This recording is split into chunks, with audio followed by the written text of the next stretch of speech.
archetype/classes mirrored, and it's only the druid archetype that differs between the two of them. And we've actually got a bit of an interview with Shaxy coming up, so listen to this to know more about our Taiwanese player. 现在我觉得我的强项在打天梯的时候，因为打很多牌型牌组，所以我经验会比别人好一点。我是擅长去抄别人的套牌，然后再加入自己的那个牌组那个想法，会下去改别人的牌，然后再变成我自己的牌组这样子。我打天梯的时候比较强，就是我对我的天梯比较有自信一点。比赛的话我没有打得特别好，这次我有可能会输。As you can see, he's confident on ladder, but he's not. Put that down. I thought that video would be longer. That down. We see him confident on ladder, but not confident in tournaments, and hopefully maybe he can get a little bit of an oomph in this tournament if he's able to find his stride. The differences that I've seen in these decks, yes, okay, they've got similar archetypes, but actually the Death Rattle Hunter that they've both brought is very different. We see a lack of King Crush in one of the sides, for example, which is usually kind of a swap in and out. But also, there are more cards in those lists that have been kind of switched in and out, which I am surprised by.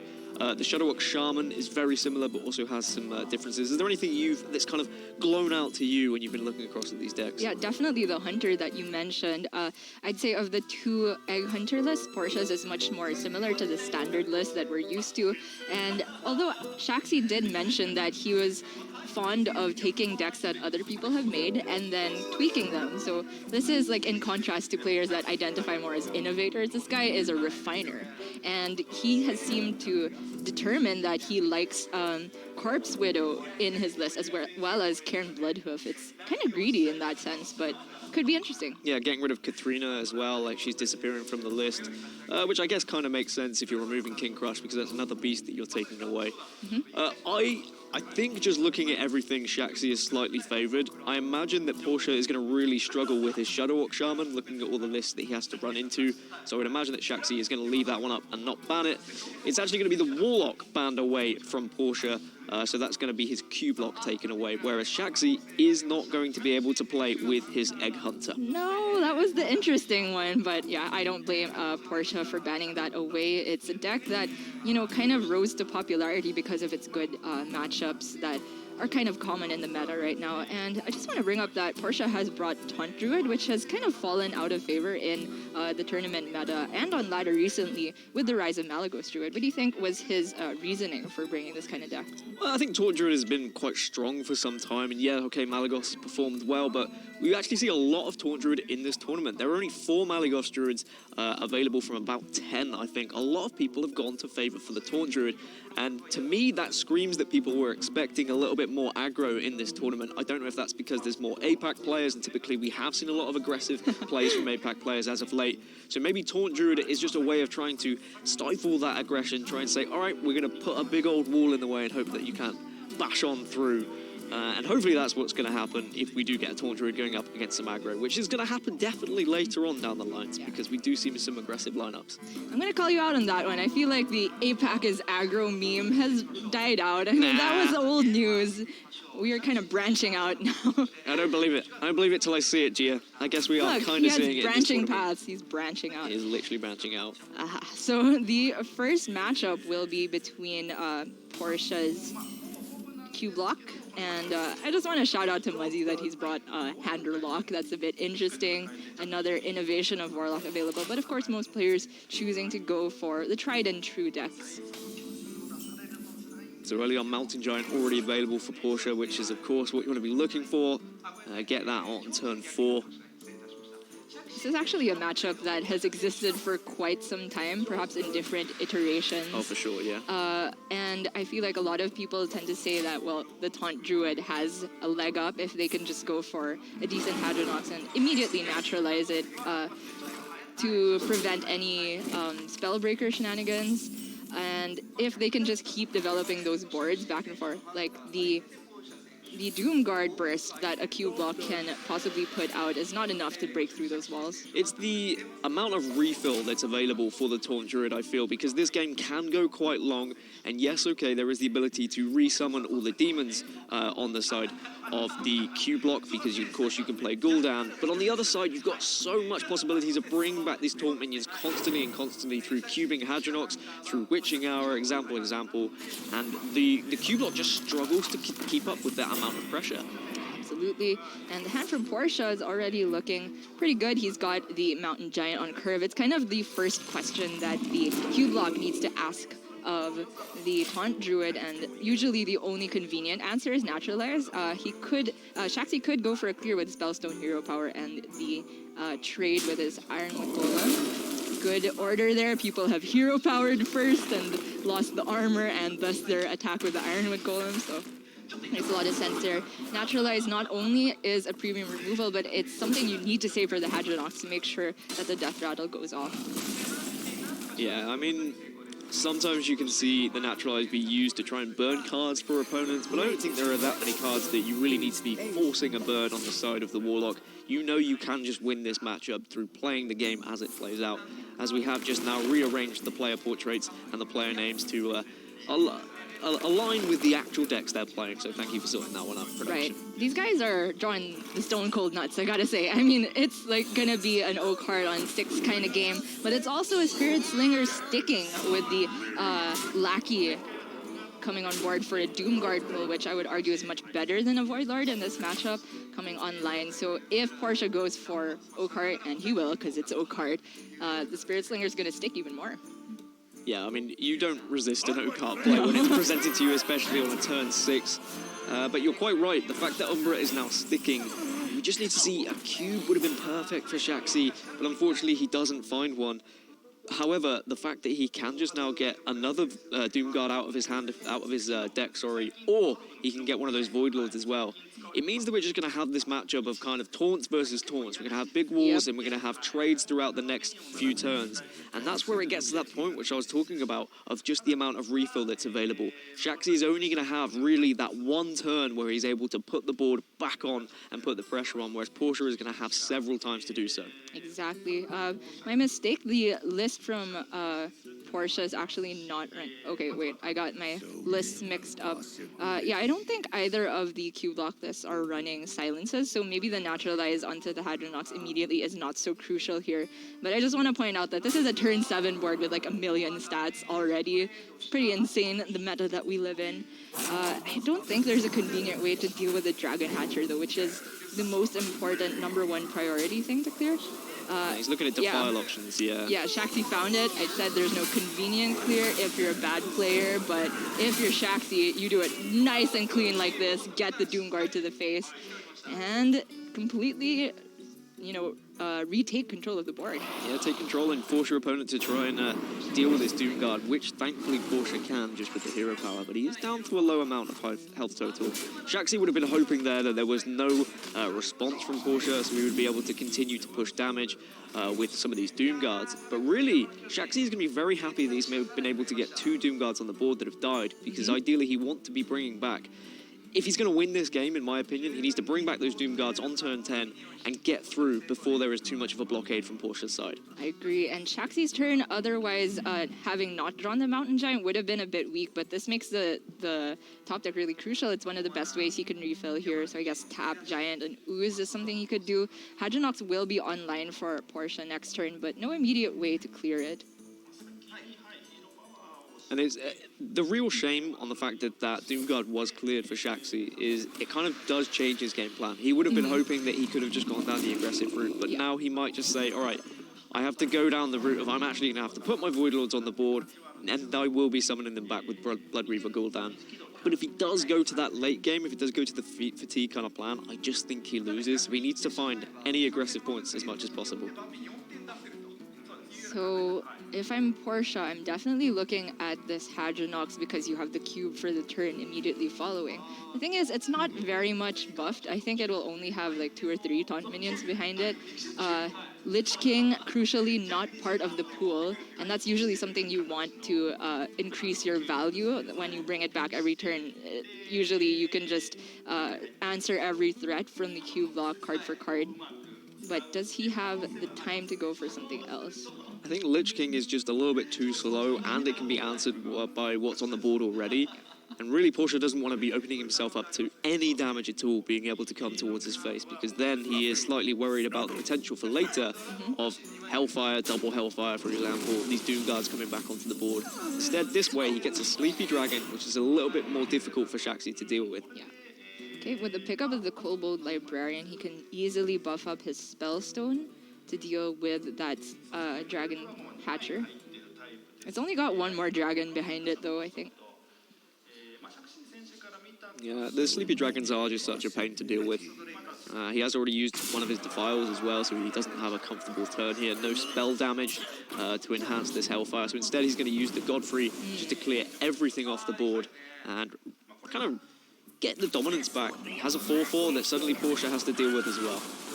Right, so from Portia, now he has to be scared of Gul'dan coming down on curve because there have been Doom Guards played this game, and so he cannot safely just drop this Hadronox, otherwise he would be dead to Gul'dan. So, man, this is so awkward if he wants to swipe off the Godfrey. He has no, like, decent minion dead. plays. Yeah. So maybe just having to go for a Lich King here seems like the most optimal play, the most defensive play. The most defensive, I would say, is swipe and branching pass for double armor, but that really sucks. Yeah.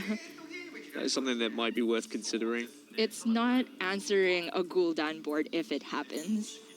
So I think in this case, you have to play, like, if there's no Gul'dan, what's my best play? Because I don't think you're beating a Gul'dan on curve here with a hand this slow. And there are options to deal with this Lich King as well if Portia does drop it.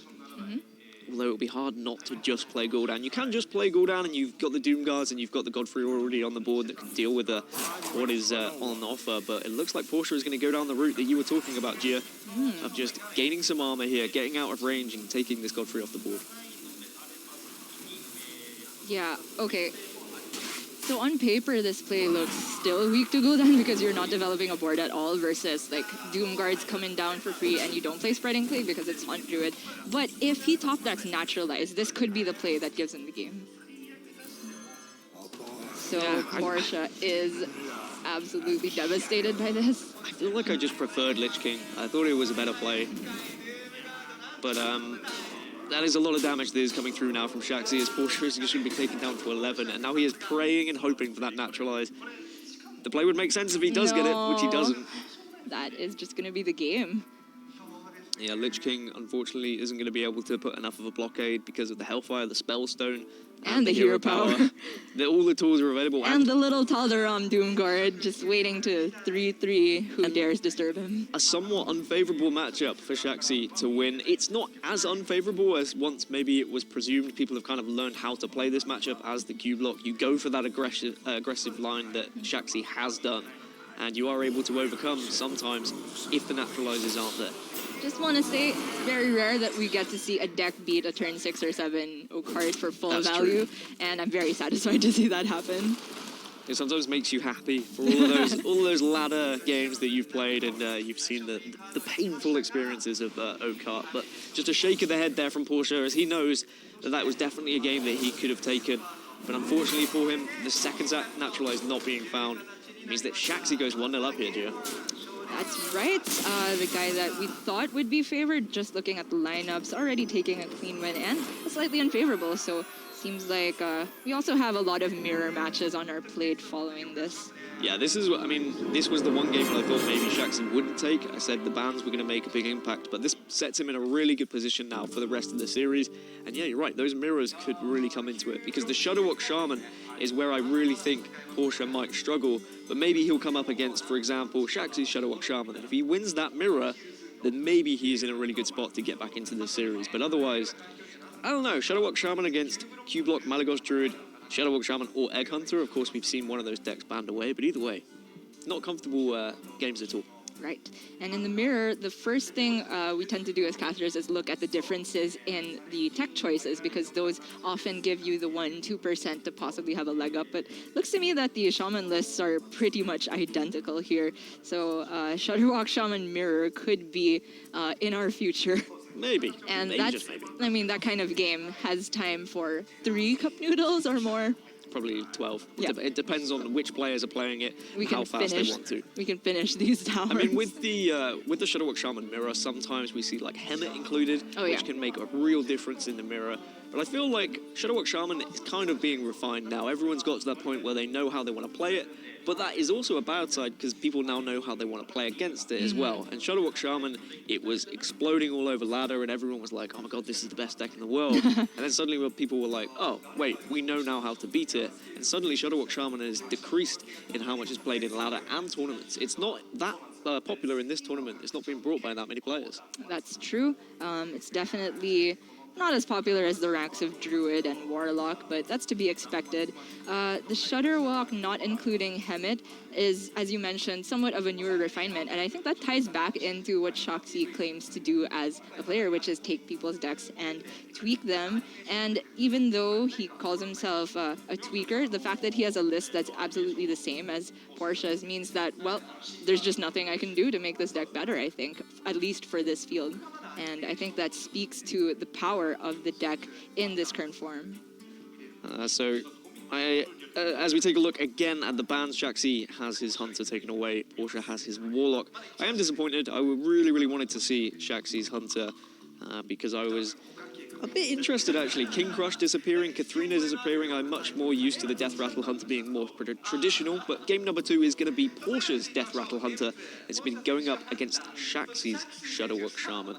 So already I see the Egg Stalker played dead triple threat, but there's an Earth Shock in hand for HCT, which is so useful. Of course, the Death Rattle Hunter heavily relies on, if not drawing Kalaseth, then to have the egg and perfectly curve out into its activators. Look at this!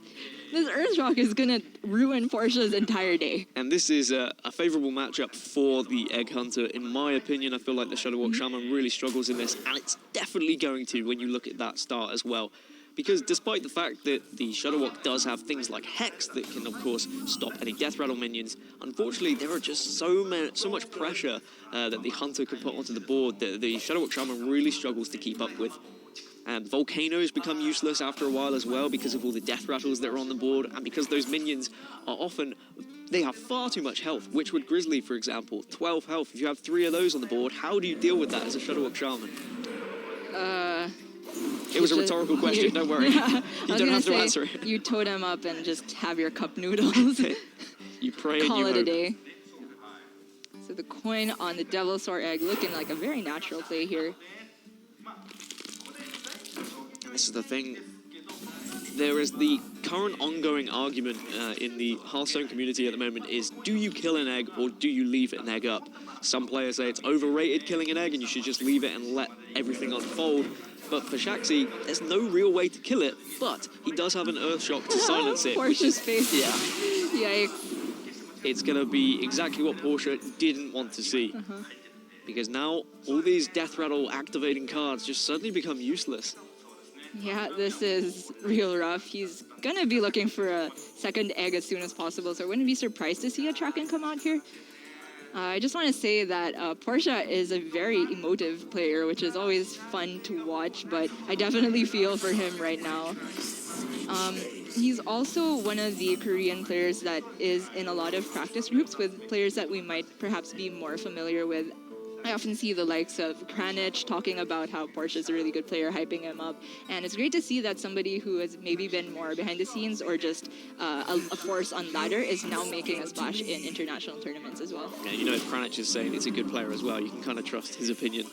As unfortunately for Portia, this game went from looking very one-sided to less so because of that Earth Shock. But he has drawn Deathstalker Rexar, which I would say is pretty important in this Hunter list as well. The amount of games that Rexar can kind of carry you through when it's an unfavorable one or it's just struggling late game. Right.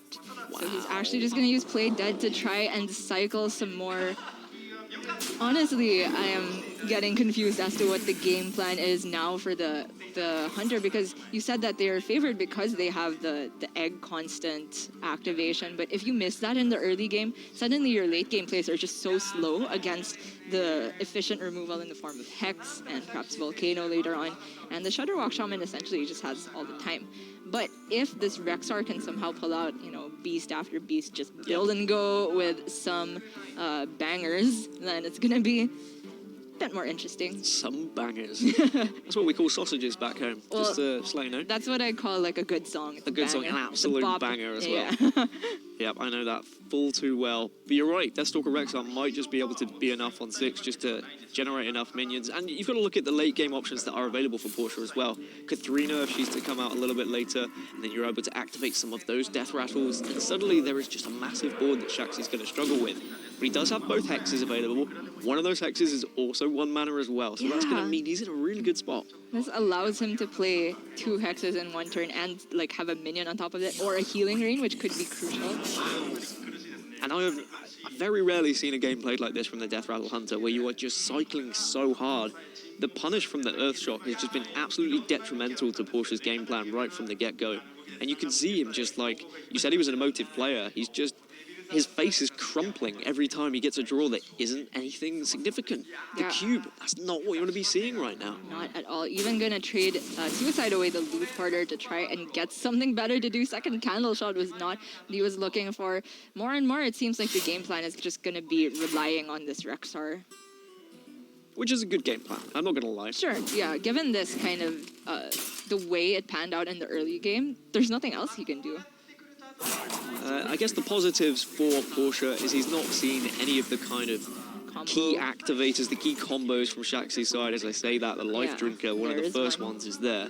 But Shaxy does have Shudderwalk, which means he can kind of play his game comfortably now, just remove everything time by time, and naturally draw into some of these impact minions.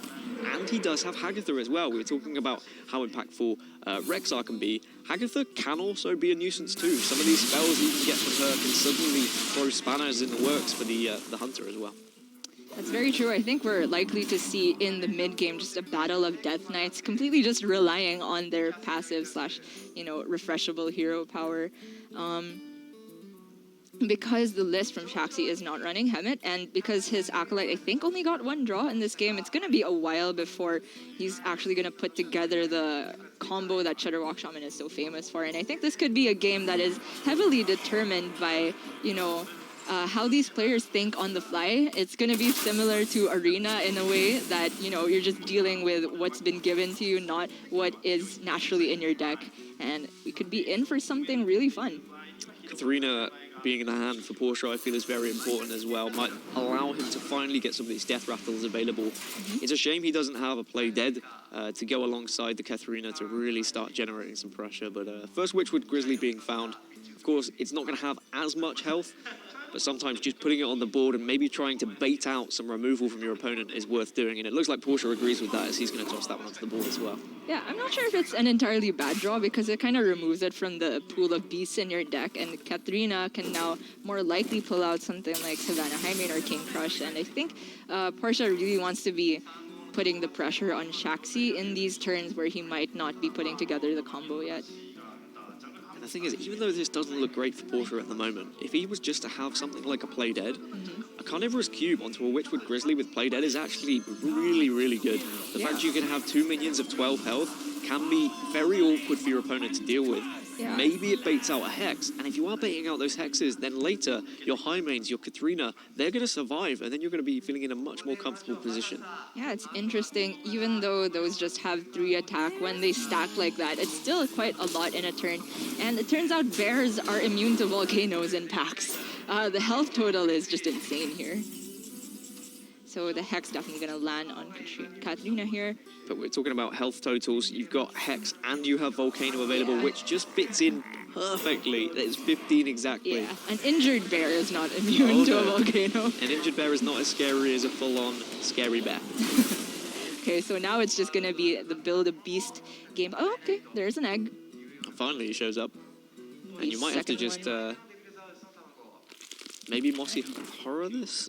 Okay, he's actually just going to go for a cube. Yeah. It's also fine. You're going to get 2 more eggs out of it for sure, but there is another hex available now, and maybe Portia wants a hex? This is the last hex, so it's kind of interesting. He won't have easy answers. Well, unless Hagatha, of course, provides for him. The hex will want to land perhaps on a Savannah High main or King Crush later, but I wouldn't mind the use of it now, because if you're looking at it, this cube has 2 eggs behind it and 2 eggs have 2 double swords behind them. So it's just like stacking in terms of the value that I think this usage of Hex would be the best. It's just that he doesn't have that much else he wants to do this turn, so maybe it starts with a Glacial Shard, get some more useful spell out of Hagatha perhaps. Yeah, start cycling and look for anything. That's not a useful spell. That is a complete whiff. It's just something that you need to spend 2 mana to remove, like a Curse of Reform, so that you have more space for your Shudder Walk turn later on. Because the amount of times I've seen that, I've seen players just have a full hand where they play Shadow Walk later on, and it's like they... I mean, I don't talk about the pro players. Of course, the pro players, they manage to make sure that they have enough space, but I've seen it happen on ladder far too many times, and this Hex is going to be used by Shaxy. Yeah, preemptively. And picking up a second Lightning Storm could be pretty useful here. 1 Lightning Storm on its own is not too good against this deck, but having 2, you know, that's at least 4 damage on everything. That's like a build your own Flame Strike. King Crush is the draw for Portia. Like, I guess it's not too bad because there's no chance of recruiting it at this point. So yeah, you've seen both Hexes as well, so you kind of just throw it onto the board now. You've also seen 1 Volcano. So I think it is worth just pushing this damage. Yeah. So if the Mind Control tech hits the Hex, there's still 16 health on board, making the Volcano very awkward. So I wonder if the turn from Shaxy has to be Storm plus Volcano, which feels like an overreaction. He could go for try and high roll the Lightning Storm. If you get... I mean, the average result allows you to clear. Yeah, but as long as one of them hits for 3 on the King Crush, and I think you're feeling in a comfortable spot. Yeah, and if it's 3 and 2, the Devil Sword gets cleared as well. So it's gonna start by taking the random spell here. Good order as well. Ooh, wow, that is so convenient for him. That allows you to deal with the King Crush quite comfortably. Oh my gosh, yeah, now he doesn't have to even like take the chance on the Lightning Storm. He can do this and use... I mean, I was thinking use 1 to clear the Devil Sword, but this is fine too. You don't need to overreact as well. Yeah, Not 1 Devil Sword isn't quite as threatening as a big old King Crush, as now Portia is finally going to start building beasts. Despite the fact he played Rexar on 6, it's only now he's actually getting the chance to actually build something. And he is going to need some good beasts to get back into this, because Shaxy is firmly taking control of this matchup. Yeah, the Corpse Widow was one of the choices, which is coincidentally a card that is naturally included in the list of ahqShaxy's Death Rattle Hunter, which unfortunately got banned, but it is going to have some decent synergy with what Portia has in hand at the moment. But, you know, Shaxy's just doing a great job of staunching all the pressure. If he picks up some more convenient Hagatha spells, then it's only a matter of time before the jaws bite and the claws catch. I do like that Portia just took a moment there to sit back in his chair and just think about this turn. He was just going to play the Zombeast nice and quickly because ultimately it was the decision he made after creating it. But sometimes you do need to just pause for a second and let this rope burn a little bit, because you don't want to rush these decisions, especially in a scenario where it's a game really you probably should be winning, but you found yourself behind. Yeah. Oh, I didn't even realize that the Corpse Widow had stealth behind it, which makes it so threatening for Shaxy here. He might even want to do some sort of Volcano turn, because, you know, 1 hit of this to the face, well, we have seen King Crush, but it's getting to the point where it could be a little scary. But what is scary for Shaxy as well, that yes, okay, he's been able to remove Portia's boards from this point, but because Portia does have Deathstalker Rexar online, it means that we are going to see those constant beasts as another Volcano is found as well. That is more removal, but Shaxy needs to find the keys to his Shadow Walk. He needs to find Grumble. He needs to find the ability to bring it back and get that extra damage. He needs to find his Saronite Chain Gangs. Because if they're all at the bottom of his deck, unfortunately, he won't have the resources to deal with the constant threats Portia has. That's true. Bottom line, Shaxy needs to be a little bit stingy with how he uses his removal, but thankfully Hagatha has just been very generous today, giving out more Volcanoes and Lightning Storms, every type of natural disaster to deal with all the beasts from the Hunter. The circle of life, Gaspin. It is indeed. Speaking of, there's a typhoon in Japan apparently at the moment, so I'm glad I'm inside and protected in my nice Hearthstone community. Yeah, we got a warm fire as well. It's a digital one, but it's the thought that counts. Wait, it's not real? No, Caskin, I'm so sorry. I have to break my hopes and dreams like that, Gina. I mean, this is why the English people said those things about you, you know, the UK casters. As Portia is just going to have to click that button and start building once again. Bigger is better, and certainly a Tundra Rhino combination is always great when you are building a beast. Yeah, it's going to allow, well, should it stick, the Savannah high main to just come guns blazing next turn. I just wonder when Portia is thinking about revealing, yeah, this turn. I think the 8 damage was too good to pass up Absolutely. there. I think if it was a Tundra Rhino that had stealth, then you would definitely just leave it and say, I don't need this 8 damage because across the next few turns I'm going to be able to push in, but I don't think the decreased death rattle amount is going to matter because he's been able to get the only death rattle minion in his hand onto the board anyway, so... And Shaxy has held onto his AoE long enough at this point. He is definitely going to have to pull the trigger on at least one Volcano, I think, here, if he wants to remove enough damage. The thing is that with the Volcano, there's still going to be some death rattle hyenas alive. Yeah, so probably the Lightning Storm just to follow up and clear them off the board as well. And it just gives Shaxy a little bit more time to start looking for those pieces of the puzzle. But he is down to just the 17 HP. At least he does have Healing Rain. The thing about using Lightning Storm is that you overload for 4 next turn. I guess it's not so bad because you're probably just going to play 2 3s next turn. Maybe he's just thinking if he can be even a bit more greedy with these AoE spells. And how does this happen? There's like too many volcanoes. It's the Pacific Ring of Fire. What the hell? He clearly feels like he is safe enough on the health total he has and the fact that he has Healing Rain to go alongside it. You do need to be slightly concerned of these zombies because they can provide a lot of damage turn after turn. Yeah, I mean, there's so many charge combinations for ridiculous amounts. If you got a Vicious Fledgling in the mix, suddenly it's got Wind Fury as well. Poisonous and Rush is usually something very good to have in a usual matchup, but this isn't a usual matchup. There's not going to be too many minions that Portia has to deal with, and if there are minions that he has to deal with, it's probably too late by that point. Not sure what he took on the first choice, so just a very light minion, but it has synergy, I guess, with if he wants to build another beast next turn, perhaps he can play 2 in 1 turn and have them all charge out. And our Volcano number 3 is going to be available for Shaxy. Yeah, and a Healing Rain on top of it. But where are these Saronite chain gangs? Just hiding away at the bottom of his deck. Grumble is there, hugging them closely as well. That's an image I did not expect to have conjured up. How long can this go on? Yeah. Well, Sandbinder can help pull some of those guys out. But I'm not sure when Shaxy's going to have the time because Portia's beasts have been just turn after turn, putting on so much pressure. And he's comfortable at 10 health as well. What? With 1 beast already in hand? That's crazy. He's saying, I don't think you can deal 10 damage. Well, okay, fine. He's seen King Crush, but I don't know, man.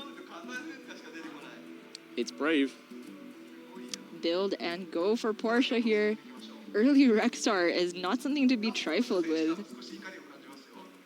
Unlimited value. Maybe he takes the Stranglethorn Tiger here. And I like the stealth, yeah. Get some stealth, put something on the board, maybe encourage that 4th Volcano out from I mean, Shaxy. at this point, you're really not expecting a 4th Volcano.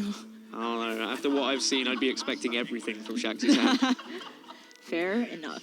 So, Angry Chicken coming right up. To be fair, the way I play Hearthstone is I always presume the worst. And when you're going up against Shadowwalk Shaman that has Hagathar, you just presume that every card has been either Volcano or Hex. Okay, you're a pessimist. I definitely am, yes. Did the other UK casters tell you that about me too? I think a lot of them are too, and by a lot, I mean subtle. Subtle definitely is. As there, finally, a Saronite Chain Gang turns up. Coincidentally, just after Keleseth has been played as well, so it's got a nice stat line behind it. Shaxy can go for quite a board development turn, actually, if he wants to put Feral Spirits on board as well. Man, I don't know. I keep looking at this health node and I want to heal up, but Shaxy's been so fearless with it so far. Wow. I mean, these are pretty good spells. I mean, he did get the ice fishing to start with, so we can let him off slightly. Yeah, now he is considering that healing rain, which I think is probably a good decision. Yeah, and he can just drop this Frost Shock as well, just because... I mean, can we also look at how important the fact that he played Keleseth before he got his Saronite Chain Gangs? Yeah. Because Mossy Horror would be absolutely amazing for Portia this next turn, but now it's just not going to do anything. It's just going to kill the Keleseth, but it's already done its job. And... Okay, well, these two Hunter's Marks have been looking for targets for quite some time, so at least that with Candle Shot can clear off one of these. Rush minions are also terrifying as well. And there is a cube. Maybe you can get some 6/6s on the go. There's still one play dead left in the deck, right? Yeah. So that could do some extreme fireworks with the cube, and if this Shaw sticks, I don't imagine it will with 3 Lightning Storms and a Volcano in hand, but the important thing is that Portia has been building up the threats turn after turn, not giving Shaxy the time to play too much of his combo pieces later on. And that's the thing, despite the fact that even though this is a favoured matchup for Portia, even though he had that crazy start, it's just because of that Earth Shot that Shaxy realistically has kept in this game this long. And of course, Agatha has helped out as well with what she's provided. But look at this play, making the Hunter's Mark just to take down this cube, and now suddenly he's got a wealth of minions on the board. Yeah, that was really clean there, preventing some other type of... Oh, we've seen both Hex, but I guess another Hex generated by Agatha or Earth Shock from dealing with the cube. Glacial Shard being drawn is big because now the Sand will draw the Grumble out of the deck as well. So you can guarantee one of those important pieces. So if he decides to go for the Sandbinder this turn and the Glacial Shard, he won't have the mana to go for a double Storm though. So is there a play with like the Keleseth trades in and then you Volcano? Not there's too much health. Nope. You'd have to Storm and then Volcano and then Glacial, and you won't have the mana for Sandbinder just yet. But the threats are running dry for Portia. Now he's pretty much just relying on the Build-A-Beast. Mossy Horror and Ooze are not really things you want to be playing for tempo. And now this screams Volcano turn to me. You definitely don't Lightning Storm and then just leave 11-4 and 11-3 on the board. Nope. So probably Volcano and then maybe followed up by that I want to Glacial see Shard. Portia's reaction here. Oh yeah, that would be my face as well. 4 Volcanoes. You got Mount Fuji in there. Yeah, one is terrifying enough. Well, finally, Shaxy starts getting some bad spells. That's, his first whiff since the ice fishing, I think. But now these next few turns, they're looking good for Shaxy. Sandbinder can pick up Grumble. Once Grumble's played, he has played everything he really needs. You'd ideally want to have played 2 Saronite Chain Gangs, but you can definitely risk it. It gets to the point where if Portia has lethal available, Shaxy can just play the Shadow Walk, hope for the fact that it actually goes off and it doesn't whiff. Right. Even just a couple Shudder Walks, even if you don't go infinite, can close out the game from this position. Absolutely. So these look like the cards they show you in the tutorial, that last choice of Build-A-Beast.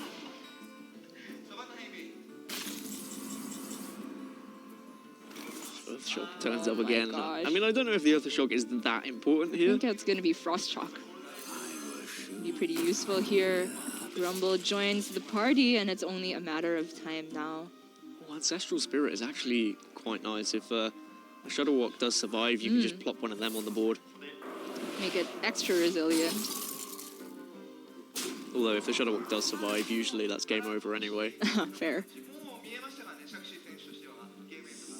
I think Portia was looking at, this Crackling Razor if the Highmane hadn't been frozen to somehow pull out a lethal there, if you could adapt for a Wind Fury, play the Argus, I don't know.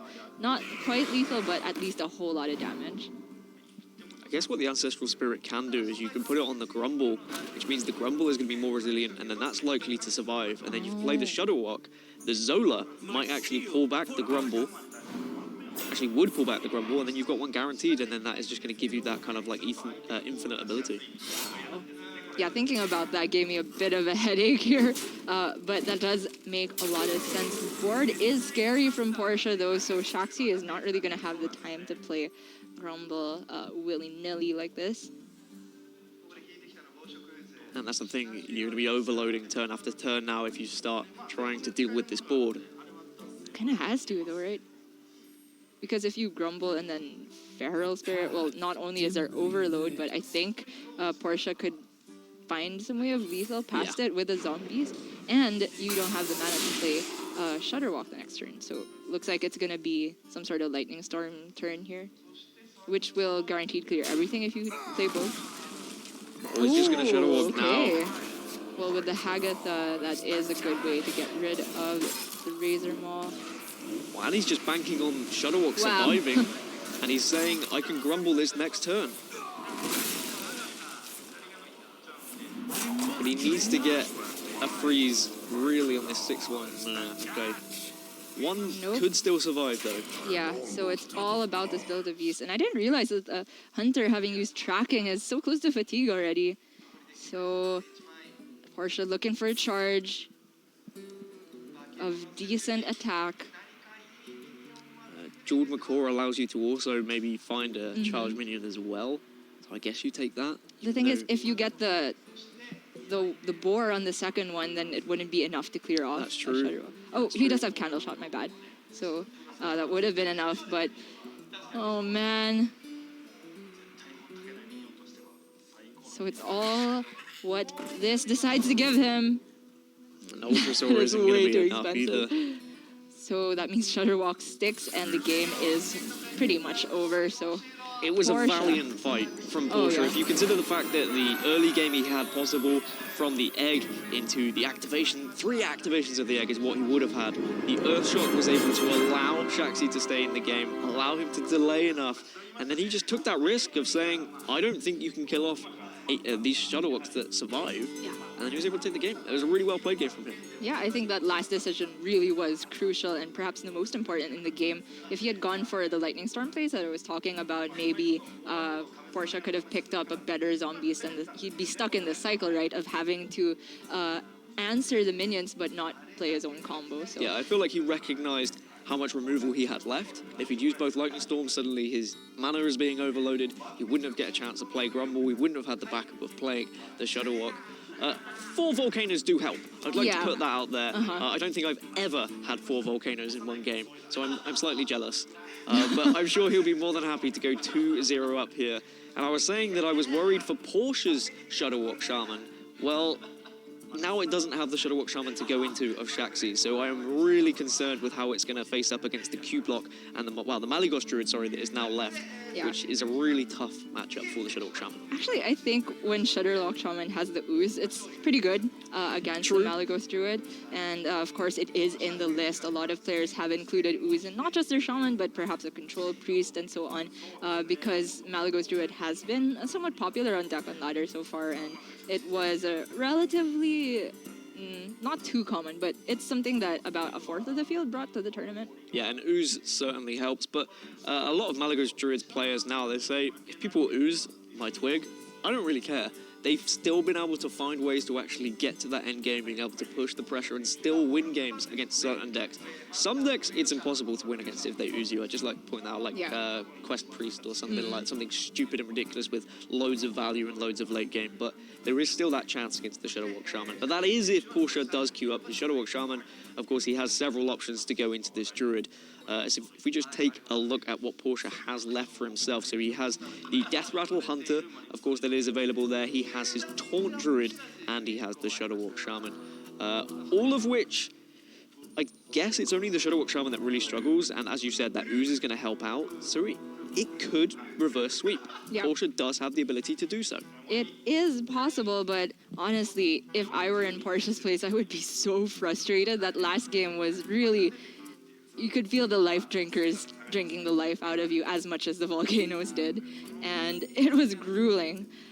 And it is interesting that, I mean, we were talking about Portia and we were saying how emotive he's been on the other side for HCT. For someone who says he's Look not at that very... hand, by the way. Wow, wild growth available and nourished. For someone like HCT who's said he wasn't really that comfortable in a tournament environment, he's looked pretty calm throughout this entire series.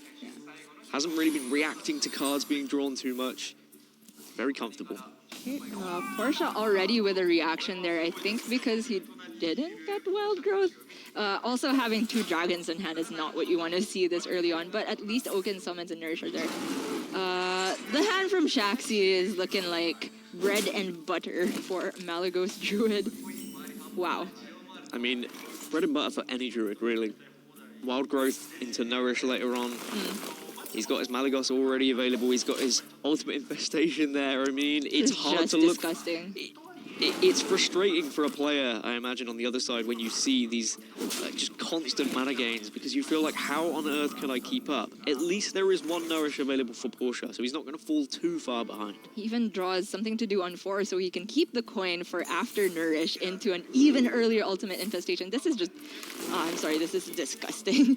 Aside from the frustration you mentioned, for anyone who's just joining us now, we are actually only broadcasting the lower bracket today. All of these players are on the brink of elimination. Earlier today, we already saw Dog fall to Hunter Ace in the lower bracket, and yeah, it's just so much on the line for these players. Yeah, Portia just that 1 game away. He needs a reverse sweep just to stay in the tournament, and to be eliminated so early on in the tournament as well is not a very enjoyable experience. I mean, Dog was joking earlier, saying, well, at least I get to go and explore Tokyo now, but I'm sure realistically he's going to be quite hard done by.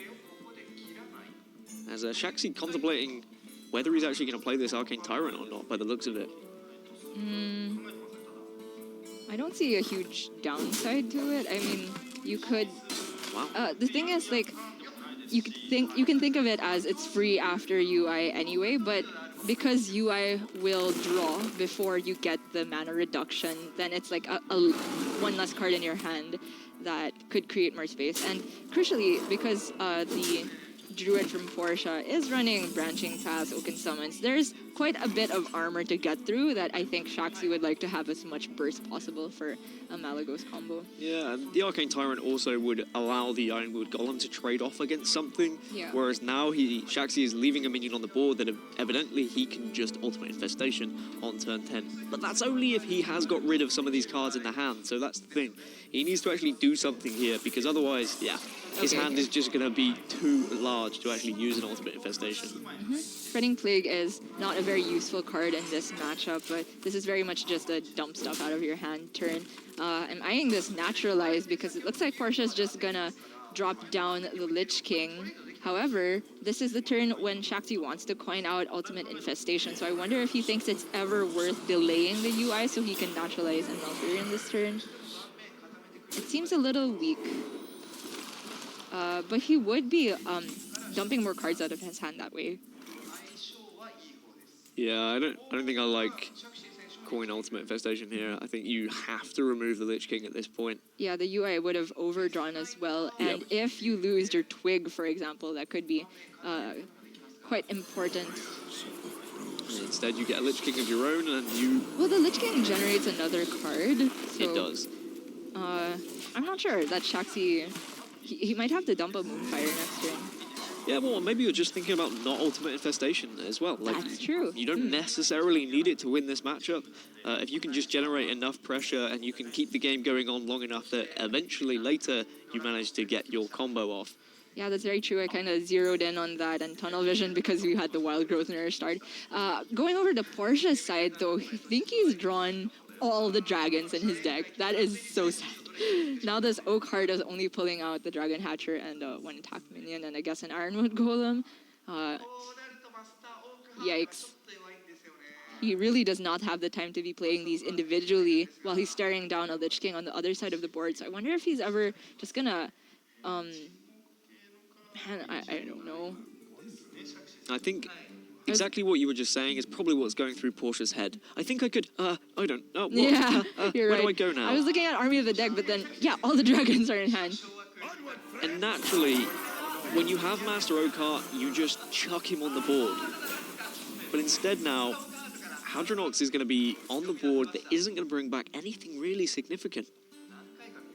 Just the Lich King, and eventually this Trog as well once it dies. No Witching Hour available yet, either, for Portia. I imagine HCT wants to get rid of the 1-5 by using his hero power in the 4-1. You want to keep the Lich King healthy and alive, primarily, given this game plan. Again, it's delaying his UI for a bit.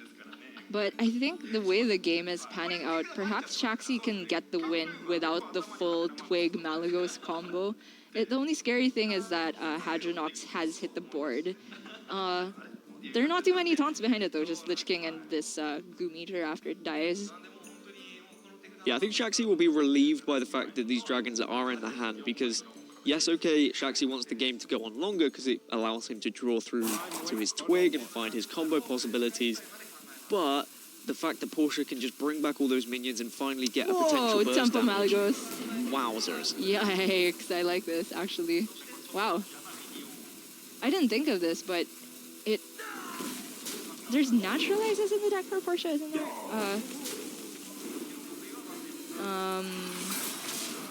I mean, every taunt druid should be playing them. So HCT is saying, I don't care if you have naturalize. And that to me signals that, well, of course, he's giving up the whole Malygos game plan. But second, he really just isn't planning on playing UI.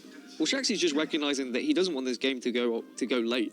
Like, to the point I was kind of making before the Malygos was played onto the board, that yes, HCT wants to go late into the game to draw things, but Portia just has so much refill potential, and branching paths can push so much damage for lethal, that HCT has to play the aggressor in an unfavored matchup for him.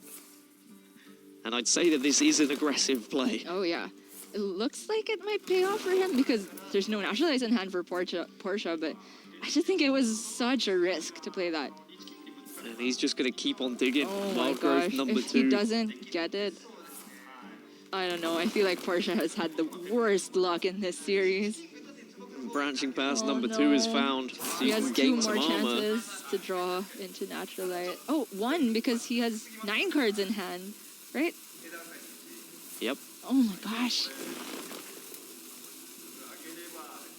It's not there, and he's running out of time as well. What is this game? The game is the end of Portia's tournament, is probably what it is, Gia.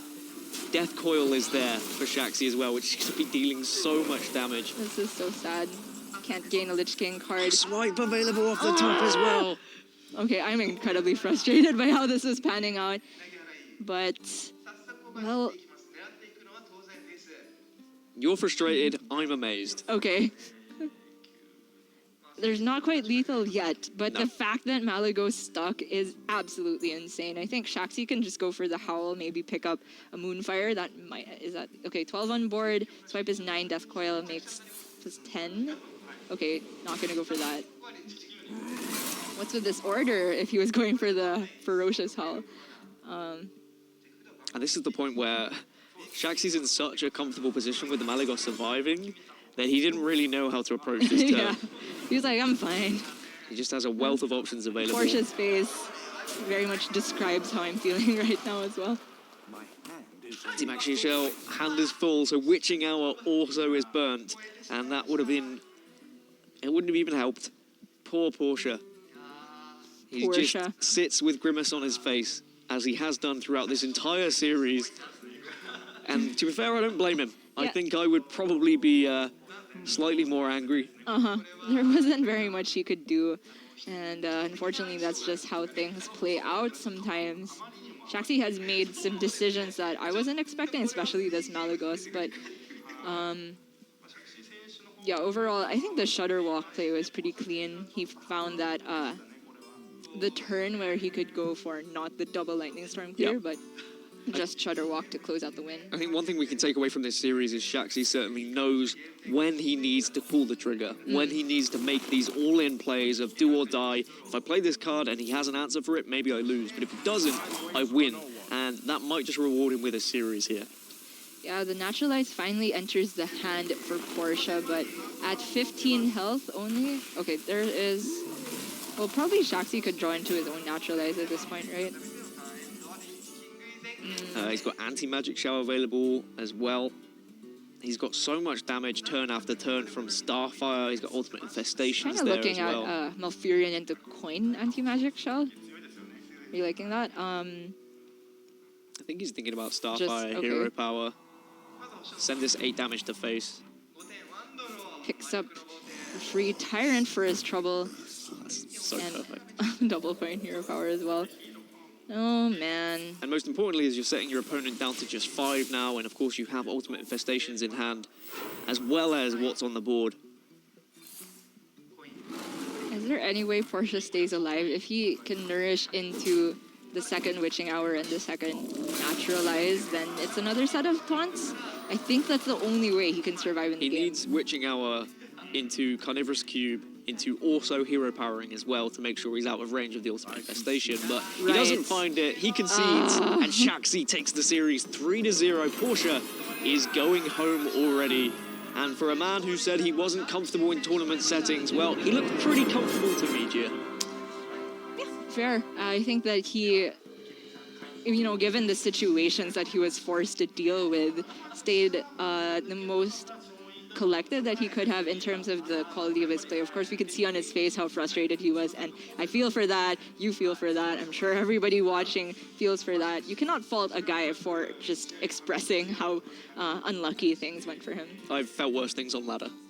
That's all I'll say. Wow. I think we all have. Surely, everyone can agree with that. Maybe not like 3 in a row. I don't know, I've had like 17 in a row before, G. Okay, fair. The Hearthstone gods are not kind to me, but yeah, it's a tough series to take, and sometimes that does happen, and I think that's how you grow as a player, by actually assessing those and looking back at those games and looking at minuscule decisions that, yes, okay, they might not have been able to impact the whole series, but maybe might have been able to change a couple of turns here or there to give you those extra kind of percentages on turns that maybe you wouldn't have thought when you were first playing. But either way, on the other side, I'm really happy for HCT, for someone who said he was a little bit nervous coming into this tournament. Now he's not eliminated, he gets to carry on in that elimination bracket, in that lower bracket, and he'll have another game to try and get into the playoffs tomorrow. That's right. The thing that I wanted to highlight about these two players is that they each have their own practice groups within their own country. Of course, the ahq team from Taiwan has Roger and those guys, and they work really hard towards refining their play. And of course, Portia, kind of a guy behind some of the more well-known Korean players, helping them refine their decks and practice as well. Unfortunately, Portia was not able to move on, but there are other South Korean players in this tournament and also quite a few Taiwanese players, so APAC representation coming in strong. APAC looking really strong indeed. Well, that is going to be our third series of the day, all wrapped up, but we still have more action coming your way. So we are going to go for a short break, but when we come back, we're moving into Group D, and we'll see who is going to be moving on and who's going to be eliminated. We'll see you then.